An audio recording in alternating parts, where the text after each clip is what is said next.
बड़ी वस्तु प्राप्ति के लिए छोटी वस्तु में कहीं राजी ना हो जाए, पहली शर्त। जैसे किसी को 1 अरब रुपया चाहिए, 100 रुपया दिया जाए तो कैसा लगेगा? उसे बुरा लगेगा। क्या होगा इससे? हमारी तो बहुत बड़ी संख्या है, मांग हमारी बहुत बड़ी है। ऐसे ही भगवत प्रेम प्राप्ति के मार्ग के उपासक को ब्रह्म पद, देवराजेंद्र का पद और सम्राट पद, योग की सिद्धियां और मोक्ष पद, ये भी बहुत ऐसे लगता है 100 रुपये के समान। 1 अरब की प्राप्ति वाले को जैसे 100 रुपया, ऐसे ही प्रेम प्राप्ति वाले को ये सब लगता है। इसलिए कह रहे मुझे ये नहीं चाहिए। दिए मानम न गृहणंति, देने पर भी वो नहीं लेते। बिना मत सेवनम जना, बिना मेरी सेवा के वो ये परम पद भी नहीं चाहते, मोक्ष भी नहीं चाहते। इसलिए पहले तो उपासक को यह समझना है कि हमें चाहिए क्या। भोग मिला, भोग भोग लिए, जैसी वृत्ति हुई वैसे ही चल दिए, जैसा मन आया वैसे ही क्रीड़ा कर रहे हैं। तुम्हारा लक्ष्य क्या है? प्रेम। इतना महंगा है प्रेम, प्राण दिए यह प्रेम न पइए, ऐसो महंगो आय सखीरी। तुम इतने सस्ते बिक जाते हो। रसेंद्री के भोग, जनेन्द्री के भोगों में अपना लक्ष्य भूल जाते हो। तुम प्रेम प्राप्ति कैसे कर पाओगे? जो भूमा सुख का अधिकारी बनना चाहता हो, अल्प सुख का त्यागी होता है। जो अल्प सुख में रमण करने लगता है, भूमा सुख के अधिकार को खो देता है। भूमा सुख परमात्म सुख। जिसकी बुद्धि इतनी प्रवीण है कि हमारा लक्ष्य है प्रेम, तो प्रेम के आगे कुछ नहीं, कुछ नहीं चाहिए, प्रेम चाहिए।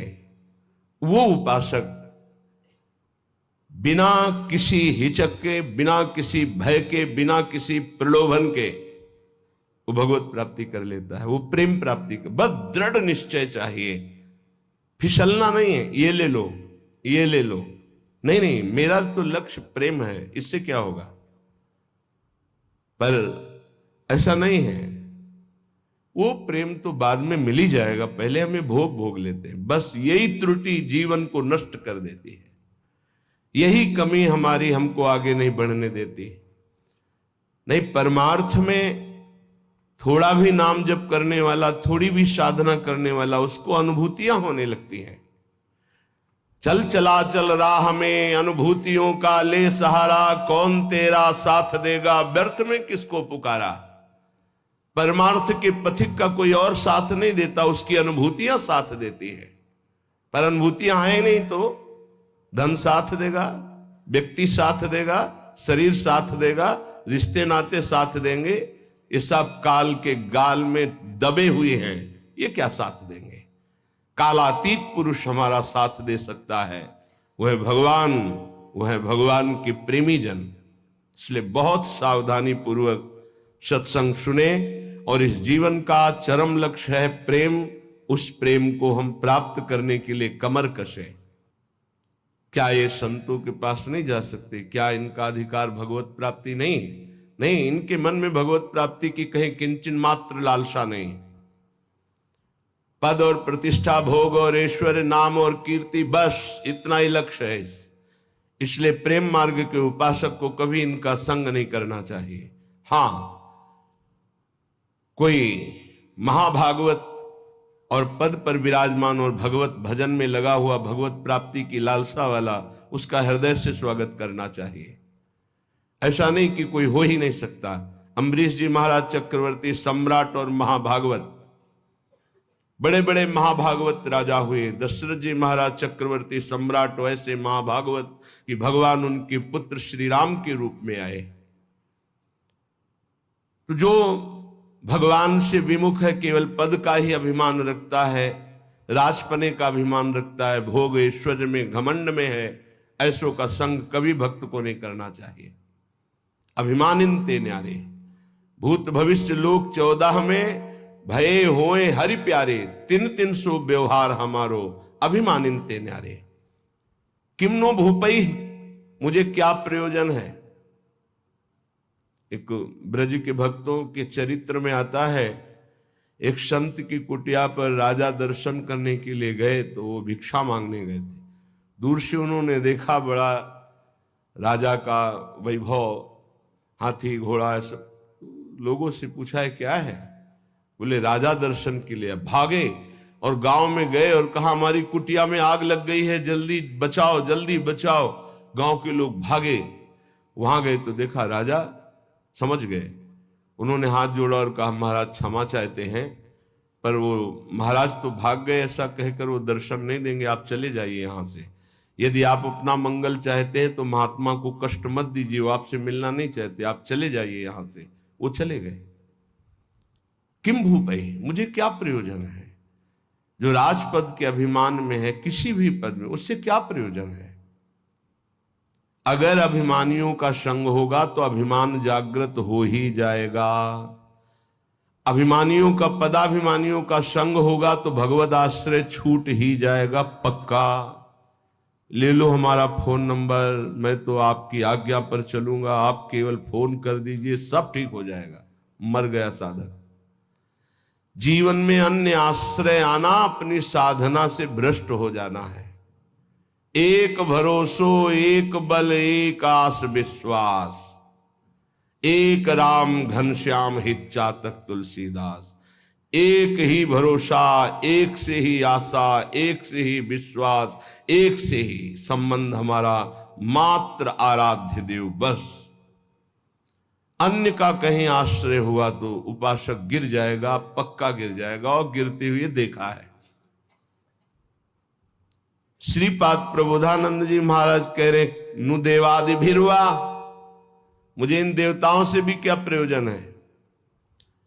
श्रीमद् भगवद गीता जी में भगवान कहते हैं भूतों को पूजने वाले भूतों को प्राप्त होते हैं, देवताओं को पूजने वाले देवताओं को प्राप्त होते हैं। तो देवलोक स्थायी लोक नहीं है, स्वाप्निक है।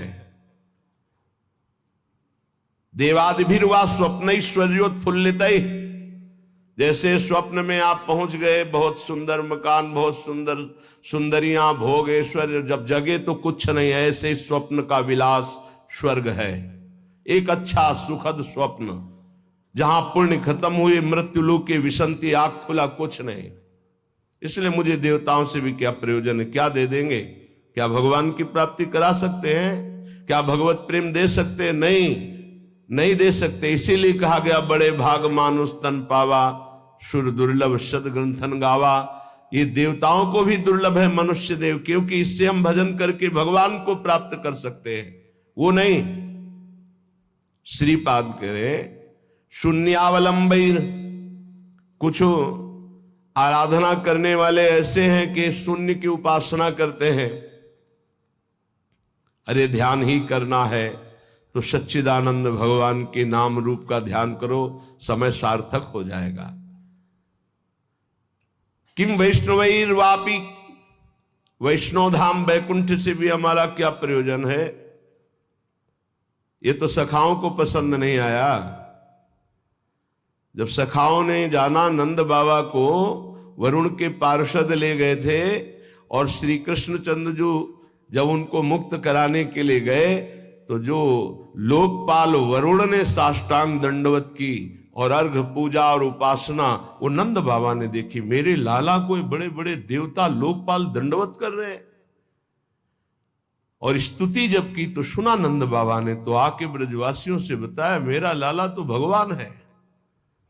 सखाओं ने कहा क्यों कन्हैया तू भगवान है? बाबा कह रहे थे तू भगवान है। तो भगवान है तो वैकुंठ दिखा। भगवान श्री कृष्णचंद्र जो मुस्कुराए अपने भोले सखाओं की बात सुन, तो ये ब्रह्म हृदय है, स्नान करो इसमें, फिर हम तुम्हें वैकुंठ का दर्शन कराएंगे। जी ही डुबकी लगाई, पहुंच गए वैकुंठ। वहां भगवान की दिव्य चतुर्भुज पार्षद और दूर सिंहासन में इंद्र नीलमणि कांति चतुर्भुज भगवान श्री के सहित विराजमान है, लक्ष्मी जी के सहित विराजमान है। वो कांप गए वैभव देखकर। पार्षदों ने रोक दिया। अरे बोले मुझे ऐसे के पास जाना ही नहीं, मेरा कन्हैया तो सिर्फ मेरा है। और एकदम व्याकुल हुए, कहा नहीं चाहिए मुझे वैकुंठ। और डुबकी से बाहर हुए, देखा मेरा कन्हैया मुस्कुरा रहा है। बोले प्रभु चरणों में गिर गए, कहा कभी वैकुंठ मत भेजना, मुझे ऐसे वैकुंठ में नहीं जाना जहां आपसे इतनी दूरी हो, जहां ऐसा वैभव नहीं। मेरा कन्हैया जिसके साथ हम खेलते हैं, तो ये तो सखा भाव की बात है, फिर ऊपर के भाव में कौन स्वीकार करेगा ऐसे वैभव को। वैकुंठ के भी वैभव को नहीं स्वीकार करना, ना श्रीमत, ना किसी वैभव ऐश्वर्य सिद्धियों को स्वीकार करना। तब वृंदा कानन एकांत भाजाम, तब वृंदावन के एकांतिक प्रेम की प्राप्ति होती है। एकांतिक, प्रिया प्रीतम, श्यामा श्याम। तो अभी आप कहते हो मुझे मोक्ष नहीं चाहिए, वैकुंठ नहीं, 500 रुपया में प्रभु को भूल जाते हो, वैकुंठ की बात करते हो। मोक्ष जानते हो किसे कहते हैं? अभी जाना ही नहीं मोक्ष किसे कहते हैं। जरा से लौकिक सुख में तो घुटने टेक देते हो, मोक्ष सुख के त्यागी कैसे हो गए? ये जो त्याग की बात है, ये उन भजनानंदियों की जिनकी स्थिति में आ चुके हैं। वो चाहे तो वैकुंठ मिल जाए, चाहे तो योग की सिद्धियां मिल जाए, चाहे तो मोक्ष मिल जाए, वो उनका त्याग किए हुए हैं। पहले मर्त सुखों का तो त्याग कर दो, मृत्यु लोक के सुखों का तो त्याग करो अंदर से, तब ऊपर के सुख अपने आप तुमको दिखाई देने लगेंगे। श्रीपाद कह रहे हैं शम सर्वेशाम अप्रयासेन दात्री द्वित्रैकांति प्रेम पात्रैक पात्री आनंदात्मा शेष सत्वा निधात्री श्री वृंदाटव्यस्तु मेन्धस्य धात्री। आयास प्रयास से जो सुख मिलता है वो अल्प होता है। जो आप प्रयास करते हो उसे कर्म कहते हैं। कोई भी कर्म प्रारंभ और अंत वाला होता है, तो किसी भी कर्म का फल अनंत नहीं हो सकता। वो प्रारंभ और अंत वाला ही सुख देगा। अनंत सुख की प्राप्ति कर्मों से नहीं होती, कर्मों के त्याग से होती है। जो अपने साधन का भरोसा नहीं रखता है, इष्ट का भरोसा रखता है और खूब साधन करता है, ये दो बातें समझ में नहीं आएंगी। जब हम अहम से साधना करते हैं तो साधना का सुख भोगते हैं। आज हमने परिक्रमा की, आज हमने ये किया, आज हमने ये किया, वो अहम हर्षित होता है, हर्षित होता है। ये भगवत प्राप्ति नहीं करा पाएगा, क्योंकि जब तक अहंकार है तब तक भगवत प्राप्ति नहीं होती। इसीलिए सर्वेषु साधन वरेश चिरम निराशा। साधन हो रहा है पर मुझे कृपा का भरोसा है लाडली की। ये प्रायः साधक ना समझ पाने के कारण कहते हैं जब कृपा से हो जाएगा तो साधन करने की जरूरत क्या है, तो असाधन करोगे। तो कृपा प्राप्ति के लिए मन कर्म वचन छाण चतुराई, भजत कृपा करिए रघुराई। मन कर्म वचन त्रिशुद्ध सकल मत हम श्री हित हरिवंश उपासी।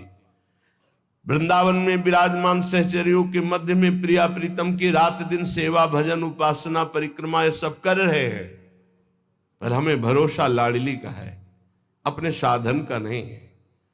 इस साधन से लाडली मिलेंगी ऐसा नहीं है, नहीं, ये तो सब हो रहा है उनकी कृपा से, पर मुझे भरोसा है मेरी लाडली अपनी कृपा से मुझे मिलेंगी।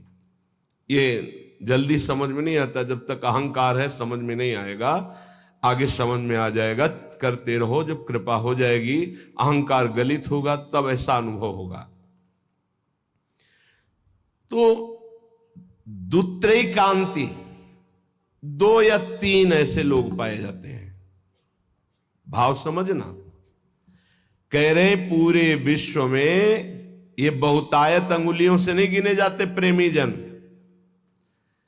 जिनको न राजाओं से मतलब है न देवताओं से मतलब है। वो स्वाप्निक सुख, जो स्वर्गलोक आदि के सुख है उनसे मतलब नहीं है, जो मोक्ष से भी मतलब नहीं रखते, जो वैष्णव धाम वैकुंठ से भी मतलब नहीं रखते, वृंदावन की एकांतिक कुंज में बैठे हुए श्यामा श्याम का जस गा रहे हैं, श्यामा श्याम के लिए रुदन कर रहे हैं, जिनका आयास प्रयास से प्राप्त होने वाले सुख की कोई आकांक्षा नहीं है, ऐसे दुत्रैकांति, 2 या 3, सरल भाषा में समझिए। जो कहो हरिवंश रस बिरलो समझन हार, एक दोई जो खोजिए पाई सब संसार। संपूर्ण संसार में एक दो है। एक बार भगवान वल्लभाचार्य जी से उनके एक प्रिय धनी शिष्य ने कहा, आज हमारी इच्छा है कि 100 विद्वान ब्राह्मणों को भोजन कराएं। बोले बहुत सुंदर, यदि एक 12 तिलकधारी कंठीधारी आचार्य परंपरा से युक्त वैष्णव को पवा दो तो 100 ब्राह्मणों को पवाने का फल प्राप्त हो जाएगा। ओहो, ऐसा वैष्णव की तो प्रभु हम 100 वैष्णव पवाएंगे। तो उनका एक अश्रुपूरित, आंखों से अश्रु बह रहे, शरीर पुलकित है, कंठ गदगद है और नाम में रत है, ऐसे प्रेमी महाभागवत को पवा दो तो 100 वैष्णवों के पवाने का तुम्हें फल प्राप्त होगा। तो बोले भगवान 100 प्रेमियों को पवा देते हैं। तो वल्लभाचार्य जी के आंसू आ गए। प्रेमी 100 नहीं, प्रेमी तो 1-2 ऐसे मिलते हैं। कैसे प्रेमी? यहां शर्त है, जिनका ना राजाओं से प्रयोजन है, ना देवताओं से प्रयोजन, ना वैकुंठ से प्रयोजन है, ना मोक्ष से प्रयोजन, केवल प्रियालाल के लिए तड़प रहे गदगद सुर, नैना सजल दंपति रस रहे भीन, ईगति वृंदा विपिन में फिरे प्रेम तल्लीन। ऐसे प्रेमी जनों का सानिध्य और दर्शन, ये विशेष भगवान की कृपा होती है, विशेष कृपा। श्रीपाद कह रहे दुखान्येव सुखानि, ये प्रेम प्रेम। विद्य यशो जानी कीर्तिम परा, मन्ने था अधमश्च दुष्परिभवान सम्मानवत् सत्तमयी। दैन्यान्येव महाविभूतिमति सल्लाभान लाभान सदा, पापान्येव च पुण्यमस्ति यदि ते वृंदावनम जीवनम। अगर प्रेम प्राप्ति करना है तो दुखों को गले लगाना सीखो, सच्ची कहते हैं। फिर हृदय की बात कहते हैं। जब सब दुख एक साथ घेरते हैं तभी प्रेम के सहने की सामर्थ्य आती, ध्यान रखना। इस प्रेम को भयानक विपत्ति और रोगों से युक्त करके ही सहा जा सकता है, अन्यथा नहीं। ये सबकी समझ में नहीं आएगा, भयभीत मत होना। इसका समन ही होता है भयानक कष्ट में। भयानक कष्ट की स्थिति में ही प्रेम का समन होता है। वो चाहे जैसे स्वस्थ शरीर वाला हो, जहां प्रेम का प्रादुर्भाव होगा, भारी बाहरी विपत्ति और आंतरिक, तभी वो प्रेम का समन होता है, उसका पारा चढ़ता है और भगवान को अधीन कर लेता है। ये लिखा पढ़ी की बात नहीं कह रहे, हृदय की बात कह रहे हैं। वैसे भी भगवान ने युधिष्ठिर जी से कहा, जिस पर मैं परम कृपा करता हूं उसका सर्वनाश कर देता हूं। चाहिए परम कृपा? जिस पर परम कृपा करता हूं सर्वनाश कर देता हूं, ये शब्द है। क्या सर्वनाश करता हूं? धन का अपहरण कर लेता हूं, स्वजनों का अपहरण कर लेता हूं, कोई उससे बात नहीं करेगा, किसी काम का नहीं रह जाएगा। तब उसका सीधा अर्थ भाव मेरे से होता है और फिर मैं उसे निहाल कर देता हूं। हिम्मत हो तो कूदो अखाड़े पे। नारायण अति कठिन है हरि मिलन की बाट, या में पग पीछे धरे प्रथम शीश दे काट। तो आप कहोगे फिर भक्ति करना ही नहीं। यहां चरम सीमा की बात प्रेम की हो रही। श्री कृष्ण का प्रेमी ऐसा वैसा नहीं होता, टिकुली बुंदा वाला नहीं होता, चूड़ी घांगरा वाला नहीं होता, वो परमहंस होता है। इनसे श्री कृष्ण रीझने वाले नहीं। चमड़े की चिकनाहट से अज्ञानी रीझता है, ज्ञानी नहीं, वो तो ज्ञान समुद्र है, सच्चिदानंद। ये जो बहुत बुरी तरह से है, अब वो तो अपने सब दर्शन होते हैं। जब सुबह मंगला में आते तो सब प्रकार के भगवान के दर्शन होते, विराट रूप के, छोटा बड़ा मंझोला रुद्र प्रेमी सब तरह के दर्शन होते। तो उसमें जैसे अब वो जो लाल लाल ऐसे तो बहुत ही बुरा लगता है, ऐसे तो धो के मुंह खड़े हो जाते तो अच्छा लगता। अरे इस शरीर को सजाने से श्री कृष्ण मिलते हैं भैया। बढ़िया रज यमुना किनारे के मुंह में लगा के आते तो दर्शन मात्र से हृदय शीतल हो जाता, निष्पाप हो जाते हैं ऐसे दर्शन से। जैसे कुछ साधक ऐसे करके ऐसे दर्शन मात्र से निष्पाप हो जाओ, क्योंकि वो रज लगी जो शिव शनकादि की याचना करते हैं। कुछ ऐसे उपासक जिनको कहते हैं कि रज लगाइए मस्तक पर भर कर, तो उनको बेइज्जती लगती हो, ऐसे पतला और गोरा चिकना शरीर रख लो, इसको रखे रहना, इसकी दुर्दशा होगी। अभी नहीं मान रहे हो ना? नहीं, बाल तो नहीं मुड़वा सकते, बाल नहीं, एक भी शरीर का कोई अंश तुम्हारा ठीक नहीं बचेगा, आग लगा दी जाएगी इस शरीर में जितना दुलार करते हो। मान ले अभी मान लो तो जान जाओगे तो पा जाओगे, फिर कुछ पाना बाकी नहीं रहेगा। मान लो इस चमड़ी और दमड़ी से जिसने अपनी प्रीति हटा दी वही प्रिया प्रीतम से प्रीति कर पाता है। रुपया, भोग, शरीर, यही बाधक है भगवत प्राप्ति में, यही समझना है। दुखान्य व सुखानि, इस मार्ग का उपासक दुख को सुख मान करके चलता है। ये बहादुरों का मार्ग है। हम तो धन्यवाद देते हैं कि आप ऐसा सत्संग सुन रहे हैं, नहीं तो प्राय इतना दान करो तो ये मिलेगा, इतना करो तो ये मिलेगा, यही सुनने के लिए तैयार है। लेकिन ये आप सुन रहे हैं, हमारे ऊपर बड़ी कृपा कर रहे हैं, क्योंकि आप सुन रहे हैं तो सुनाने का उत्साह बढ़ रहा है, नहीं इसे सुनने की योग्यता खो दी है। आज हमारी समाज सत्य सुनने की योग्यता खो दी है, क्योंकि अंदर मनमानी आचरण तो कौन सुनेगा इनको। शास्त्र रखे के रखे रह जाते हैं। सुनाने वाला चाहता है आपका मनोरंजन हो, आप चाहते हैं अपने मन का मनोरंजन। दोनों के तार मिल गए तो तालियां बजती हैं। यहां तालियां नहीं बजा सकते हो, यहां मन को बजाना पड़ेगा, यहां मन को भंजन करना पड़ेगा। और यहां बैठ के सुन रहे हो, इसका मतलब बड़ी कृपा है आपके ऊपर। जब द्रवई दीन दयालु राघो तो साधु संगति पाइए। दुखान्यव सुखान विद्य अपयशो जानी ही कीर्तिम पराम। ध्यान से, प्रेम मार्ग के उपासक को जब दुख मिलता है तो सुख की प्राप्ति होती है पक्का, पर यह समझ में नहीं आएगा। भारी जब दुख की, आप क्या समझते हैं, भारी दुख की स्थितियों को देखा गया, तब जाकर के उस परम सुख में चढ़। ये बहुत वैज्ञानिक तरीके से अनुभव की बात कह रहा हूं कि पावर चाहिए ऊपर चढ़ाने के लिए। जैसे कोयला झोंका जाता है, उससे अग्नि बनती थी, तब इंजन में पावर से वो रेल चलती थी। बाष्प भाप जो है बटलोई के ढक्कन को उठा दिया, उसके ऊपर उसने 100 ग्राम वजन रखा, उसको उठा दिया, फिर आधा किलो वजन रखा, उसको उठा दिया। उसी से उसको लगा कि इससे तो बहुत बड़ा कार्य किया जा सकता है।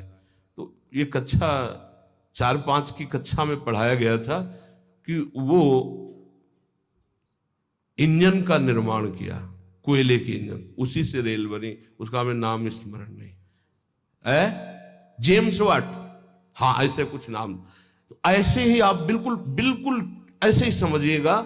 जब साधक के जीवन में दुख की भारी चारों तरफ, तो उसकी अध्यात्म शक्ति जागृत होती है, हर भरोसा टूट जाता है, एक भरोसा केवल श्री भगवान का, तो वो पावर से उसके मन की गति परमात्माकार हो जाती है। इसीलिए कुंती जी बहुत सोच समझ के कह रही, मुझे पग पग पर दुख चाहिए, क्योंकि दुख में तुम्हारे सानिध्य का अनुभव होता है। ये हम कृपा मनाते हैं, भगवान की कृपा मनाते हैं कि इसने वो बाजी जितवा दी जो कभी साधना में नहीं जीत सकते थे, कभी नहीं। ये खुद निज अनुभव ये कहूं खगेशा, वो भगवान ने जिता दी। इसीलिए बड़े बड़े महापुरुषों के चरित्रों को पढ़ के देखो, प्रतिकूलता का जाल बिछ जाता है उनके जीवन में। भगवान ऐसा क्यों करते हैं? अध्यात्म की जितनी ऊंचाई पर चढ़ा हुआ महापुरुष है, उतनी भारी कसौटी कसी गई। संपूर्ण आश्रय भरोसे सबका नाश होकर एक भरोसा केवल प्रभु, वही जो दिव्यता होती वो वही होती। ये पढ़ने से लिखने से साधन, यह गुण साधन ते नहीं हुई, तुम्हारी कृपा पाव कोई कोई। यदि तुम्हारे जीवन में विपत्ति दुख और संकट घिर जाए तो भगवान को कोसना नहीं, इसलिए हम बता रहे हैं ये वो स्थिति प्रदान करने के लिए है जो तुम कभी किसी साधना से नहीं प्राप्त कर सकते।